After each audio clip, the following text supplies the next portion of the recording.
Husband had an emotional affair with a coworker and moved in with her. Now she's pregnant, he's broke, and he's using our daughter to get back at me. I, 38-year-old Sara, and my husband, 38-year-old Mark, have been married since 2009, and we have a preteen daughter. The last 3 years have been tough because of Mark's bad work conditions, which affected his mental health. I noticed he was burnt out and depressed, so I kept talking to him about it, but he ignored me, refused to get help, and became distant. He spent a lot of time alone and argued with our daughter. Then, he told me he had met a woman at work. He said their relationship wasn't physical, but he was in love with her and thought she was his soulmate and best friend. He said he was sorry but couldn't decide which woman he wanted to be with. He said this to me at one of the hardest times in my life. I cried alone, mourning our dreams and everything we had built. He also said he needed space to clear his mind, and his coworker had offered him a room at her place. I asked for his help with our daughter's school year since I was working full-time, and I promised that once the school year was over, I would find an apartment near work. Our daughter and I would move out, and he could have the house to himself to heal. I found an apartment quickly, and we moved in. He visited once a month, but every time, he brought chaos with him. The new home was a peaceful space for us, but he took it over whenever he was there. I felt like I couldn't breathe until he left. After 6 months of this, I decided I had given him enough time. Nothing had changed. He was still unclear about his feelings, and I was still hurt and upset.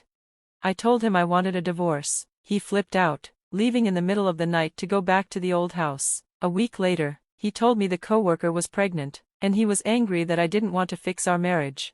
Since then, he's been increasingly hostile and blaming me for ending the marriage. He says I abandoned him when he needed me the most. He tells me I mentally checked out years ago. He calls me cold and calculating. I know he's struggling with his mental health. He finally started therapy. At first, I tried to understand his actions through that lens. He now says I've taken our daughter from him. Update 1. Hello. I've been reading all the comments and wanted to give an update. I've also gotten some really good advice and some tough love. Thank you all.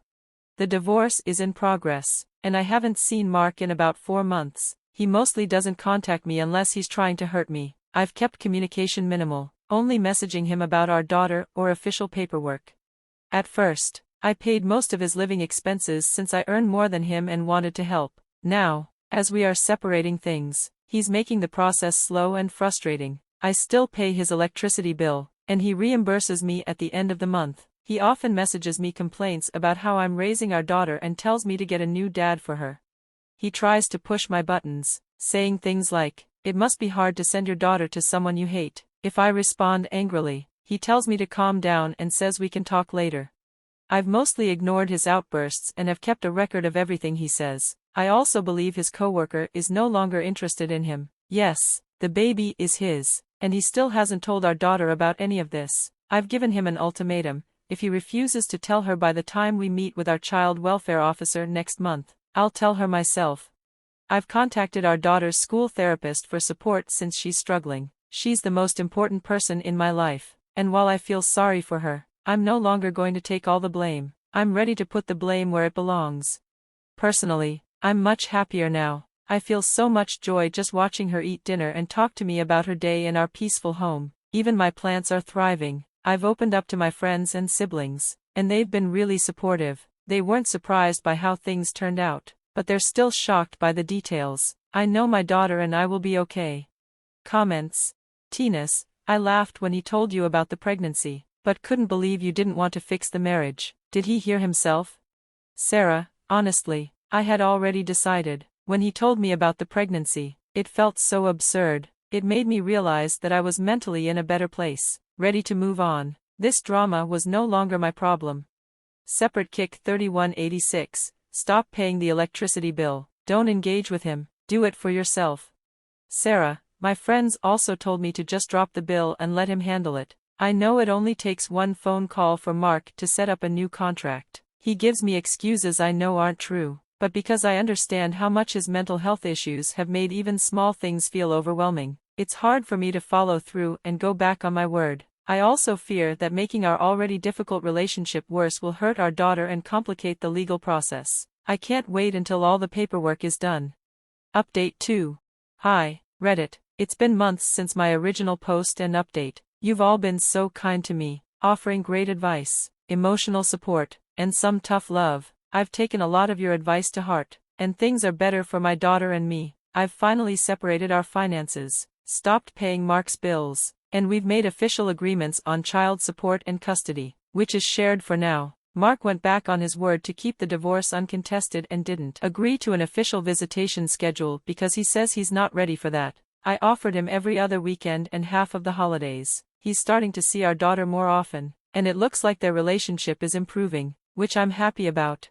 But Mark has been terrible to me. He started texting me passive-aggressive messages after I asked him to be civil. Now, every message is overly sweet, full of apologies. I ignored this until he decided to talk to me face-to-face when we signed the agreements. He told me his therapist said he should talk to me for closure, so he did. He went on about how hard the past year has been, how I ruined our marriage, how he's not ready for the divorce, and how nothing in his life is what he wanted. He even said it would be insulting if I congratulated him on the new baby. This felt strange, considering he had just moved in with his affair partner. He tried to hide it at first, but our daughter found out and told me.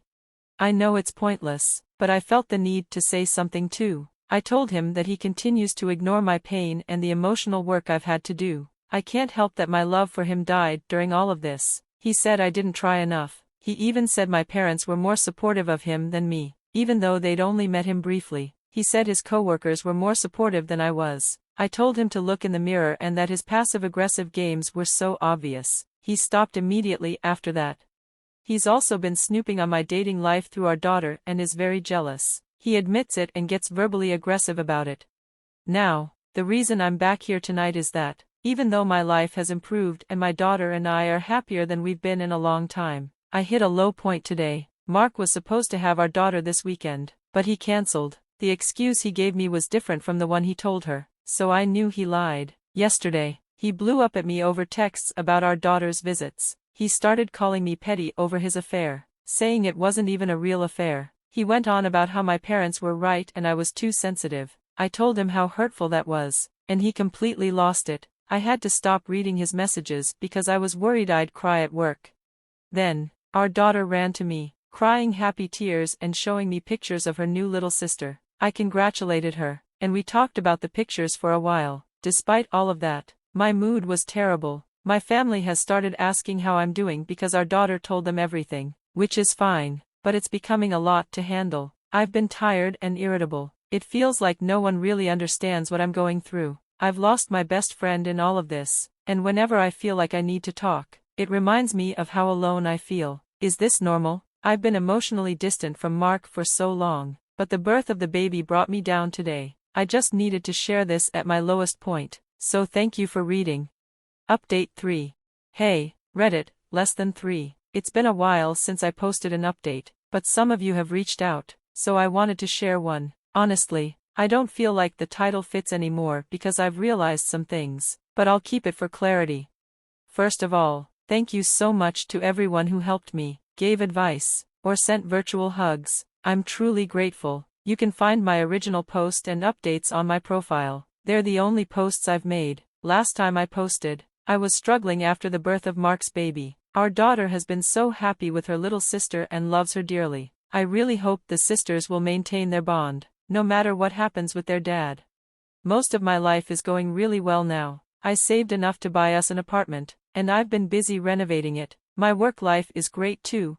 I got a promotion, which helped a lot with the house search. My siblings and friends have been amazing, and they've really supported me throughout this journey. I'm really happy where I am in life now and don't have much desire for a partner. Sometimes, I feel like I might be a bit too jaded about love, and I don't like it, but I think that will heal in time. This situation hurts Mark, as I often hear about it through our daughter. He told me that it feels like he was holding me back, and his absence has allowed me to thrive. Of course, Mark is not doing well. I only hear about his life from what he tells me and what our daughter shares with me.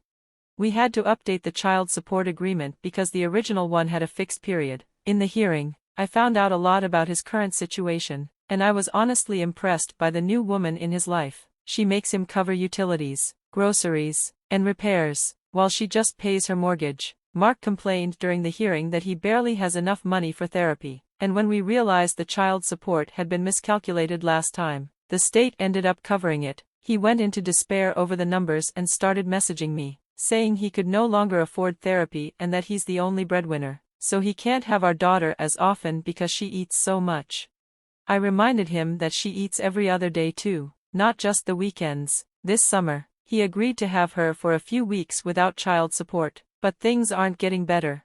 The last straw was a few weeks ago when our daughter was at his place. He picked a fight with me and refused to respond to my messages for 3 days. This silent treatment was something I used to get when we were together. He blew up my phone with messages, twisting everything I'd said to make me look bad. I refused to engage and told him I was done with arguing. That made him angry, and he told me he showed our daughter these messages to prove I wasn't as nice as I appeared. That infuriated me, not because of what he implied, but because it was selfish and harmful to our daughter. I told him I was done and would only communicate about issues concerning our daughter.